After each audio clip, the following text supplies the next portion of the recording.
Good morning friend, welcome to my YouTube channel steno dictation zone. आज तारीख है 22 अप्रैल और आज मैं आपको यहां पर जनसत्ता संपादकीय की एडिटोरियल संपादकीय बोलूँगा जिसकी गति होगी 90 शब्द प्रति मिनट। अगर आप हमारे चैनल स्टेनो डिक्टेशन जोन पर नए हैं तो चैनल को सब्सक्राइब करें, वीडियो को लाइक करें और इसे शेयर करें। तो आइए बिना किसी देरी के जनसत्ता संपादकीय 90 शब्द प्रति मिनट स्टार्ट होगी 5 सेकेंड बाद।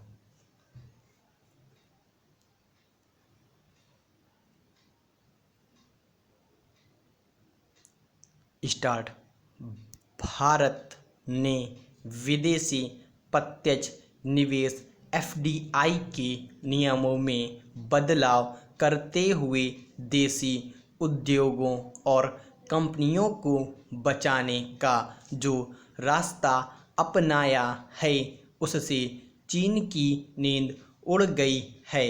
अब केंद्र सरकार ने एफडीआई के नियमों को जिस तरह से सख्त बना दिया है उसमें चीन के लिए निवेश कर पाना आसान नहीं होगा। पिछले हफ्ते सरकार ने बड़ा नीतिगत फैसला करते हुए स्पष्ट कर दिया कि भारत की ज़मीनी सीमा से लगे किसी भी देश की कंपनी को भारतीय कंपनियों में हिस्सा बढ़ाने के लिए पहले केंद्र सरकार से मंजूरी लेनी पड़ेगी। इस वक्त कोरोना महामारी से जूझ रहे भारत के सामने बड़ा संकट देश की अर्थव्यवस्था और उद्योगों को बचाने का भी है। ऐसे में अगर भारत को इतना बड़ा कदम उठाने पर मजबूर होना पड़ा है तो जाहिर है चीन से आने वाले नए खतरे को भारत भाप रहा है। पैरा। हकीकत यह है कि कोरोना संकट में चीन अपने आर्थिक साम्राज्य का विस्तार करने का कोई मौका हाथ से नहीं जाने देना चाहता। महामारी फैलने के बाद यूरोप और अमेरिका में भी भयंकर आर्थिक संकट आया है और इन देशों की ज़्यादातर कंपनियां बुरी स्थिति में पहुंच चुकी हैं। कई कंपनियां चीन से बोरियां बिस्तर समेटने में लगी हैं तो कई कंपनियों के शेयरों को कम भाव में खरीद कर चीन ने उन पर कब्जा कर लिया है। यही वह भारत में करना चाहता है। उसे पता है कि भारत के उद्योग जगत की हालत खस्ता है। ऐसे में कंपनियों में हिस्सेदारी बढ़ाकर एफडीआई के जरिए भारत के बाजार पर कब्जा करने की रणनीति पर चल रहा है। हाल में चीन के पीपुल्स बैंक ऑफ चाइना ने एचडीएफसी लिमिटेड में निवेश किया है। इससे भारत सरकार सतर्क हो गई और चीन की मंशा भांपते हुए पहले ही एफडीआई नियमों को सख्त कर दिया। भारत में चीन का ज़्यादातर निवेश हांगकांग के रास्ते आता है, इसलिए सरकार ने पहले ही साफ कर दिया है कि एफडीआई के लिए जो नियम चीन पर लागू हों वही हांगकांग पर लागू होंगे।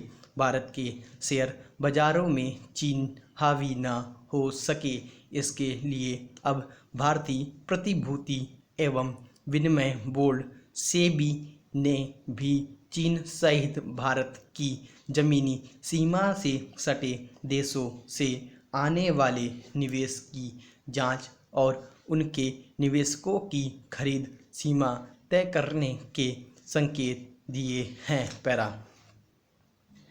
भारत के इस रक्षात्मक कदम से चीन बुरी तरह बौखलाया हुआ है और विश्व व्यापार संगठन के नियम कायदों का हवाला दे रहा है। उसने भारत के इस फैसले को वैश्विक व्यापार में रोक टोक लगाने वाला कदम बताया है, जबकि हकीकत यह है कि डब्ल्यूटीओ में एफडीआई को लेकर अब तक कोई समझौता नहीं हुआ है, इसलिए उसके नियम निवेश संबंधी मुद्दों पर लागू नहीं होते।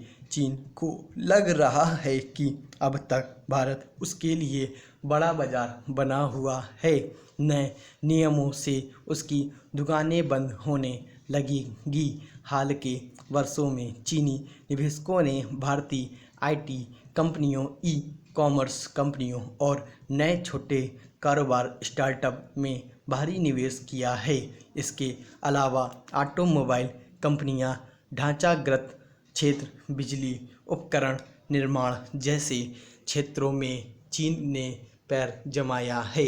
इन सबसे भारत में रोजगार बढ़ा है, यह तो ठीक है, लेकिन साथ ही यह खतरा भी बनता जा रहा है कि अगर मौजूदा संकट का फ़ायदा उठाते हुए चीन ने भारतीय कंपनियों का अधिग्रहण शुरू कर दिया तो भारतीय बाजार पर उसका पूरा कब्जा होगा और फिर वह उसे अपने अनुसार हाँकने लगेगा। भारत को उसकी इसी रणनीति से बचना है। स्टॉप। तो ये आपके जनसत्ता संपादकीय की 90 मिनट के संपादकीय पूरी होगी। आशा करते हैं आप लोगों ने अच्छे तरीके से लिख लिया होगा। ऐसी डिक्टेशन लिखने के लिए हमारे यूट्यूब चैनल सब्सक्राइब करें, stand dictation zone. Thanks for watching this video.